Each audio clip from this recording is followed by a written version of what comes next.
So, Coach said starters will play a little bit here. How do you approach this game, even though it's preseason with him having that time off at the end last week? Really the same way. I think what's great about this is it really allows us as coaches and players to really focus and prepare, kind of even for us as coaches, get back to the building, get into a mindset of what we do during the season as far as keeping the schedule the same. Like for today, for instance, I don't know what day it is in the real world, but for us it's a Thursday. Today's a Thursday, so we're doing a Thursday practice. And I think for us as coaches, we have some new guys on staff, offense, defense, special teams, so it allows us to get through that. And then for instance, the quarterbacks, the process they go through, it's different and easier when you're here than it is when you're at camp. It's a little bit different setting. So all of that kind of goes in tail, and then you get to the game and you go play.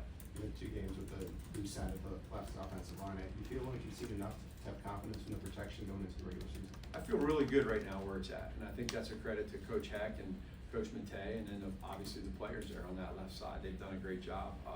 Josh has done great. He's really, I think every day he gets a little bit better. He feels more confident, which is natural. So we want to keep that going. There's still going to be times where some things happen, and that's okay. Let's just learn from it and then just try to eliminate those as much as we can. I know you get those reps in practice, but how important is it to get Patrick out there in a game situation with those guys?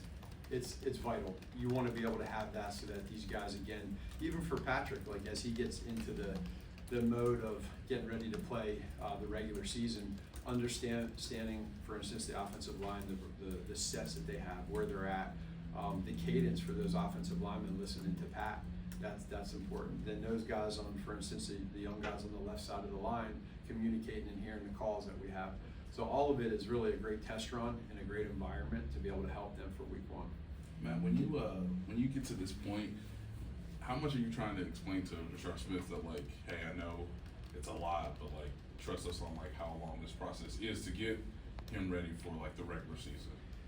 It's key that we make him understand that, because I can imagine a young guy like him coming into this offense, even a guy like Gardner that's here for the first time, who's been in several different offenses. It can be a lot. So you just got to kind of temper their expectations and not allow them to get frustrated, whoever it is. If it's Rashard, if you make a mistake, that's okay, don't make it twice. And then when you get a chance to get on the football field like he did last week, he made some good plays, and he did a good job there. So, but can you follow that up and continue with that is the key. Coach Tobe mentioned, that he, for a guy like Taekwon, looked like he's going to make the team. He's going to find a role for him on special teams. If you end up with, a guy like Sky or Nico that ends up being a 7th receiver, do you have a converse challenge of trying to figure out how to best use them on the offensive side?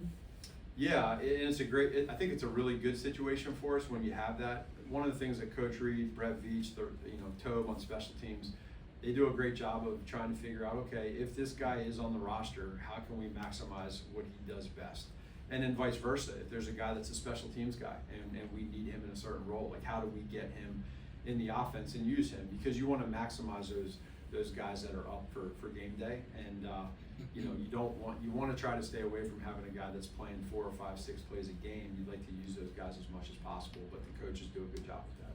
Kind of a follow-up to the backup wide receiver room. How has Rashid's anticipated early availability might have impacted or complicated figuring out the back end of that receiver room? One of the things that we try to do as a staff was prepare both ways for it, just not knowing. Yeah. So we have a plan for if he is there and if he's not there, and so it kind of made it easier. And that's not something that we just did here recently. Like we've thought it through.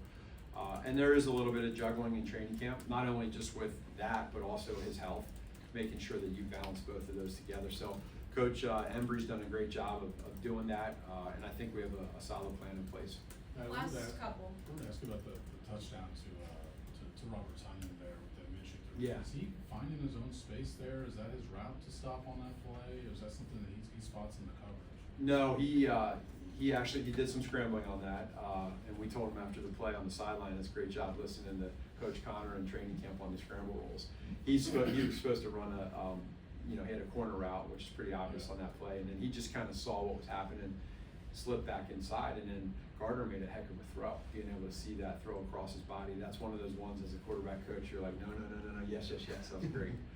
But that was just him playing football. He's had a great camp. Yeah, and then on the left outside the offensive line that Pete Yeah. asked about, how much of, I don't know whether it's playbook expansion, just how much of do you have to have in mind the fact that those guys are gonna go through some educational stuff in the first part of the season? We really, we try to understand that on the front end, whether it's, right when you get into training camp. It's nice because when you get in training camp, you put on the pads. So now you gotta let them play. You gotta see what they can do. So the one-on-one reps too are great, which a lot of people don't see.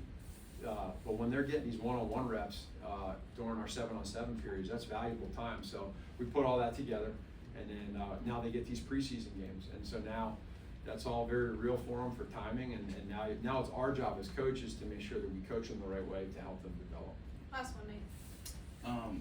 Matt, I imagine, and work with me here, I imagine when you go through the scheme evaluation, short yardage is obviously a big importance. Mhm. You also know too that you guys have not ran a quarterback sneak since October of 2019. Yeah. Does that encourage more creativity in terms of short yardage type plays, or has there been discussions about, hey, if Pat wants to have the freedom, has the ability to do it, you guys could return back to a more traditional style of short yardage plays? Yeah, for us, that's a critical part of the game that you got to be great at, and we're hard on ourselves when we don't do well, and we know that the quarterback sneak in this game for a lot of teams is very, very important, and they do it. They live by it. You have the tush push that everybody does, or that several teams do. Mm-hmm. Obviously, we don't live in that world, but schematically, we feel like we have our own ways of kind of getting to that quarterback sneak, even if it's not that play. But then there also is maybe the element of surprise when that does come. You never know, right? So I think that that's kind of an advantage to us.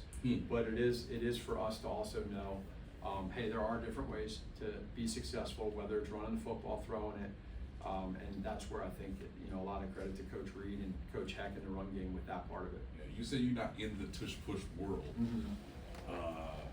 Who, I guess, among the crew is saying maybe we should do that, or is it just an acknowledgement that, hey, like if we're not doing that, it gives us more options than say teams that are leaning towards being in that tush push world? Well, I'm telling you that we're not in the tush push world, but maybe we are and you don't know it. So I'm just not gonna say it right now. That would be pretty sweet. Now you don't really know. Right, right. Maybe we come out the first 3rd and 1 and do it. That'd be pretty cool. Thanks, guys. Thank you.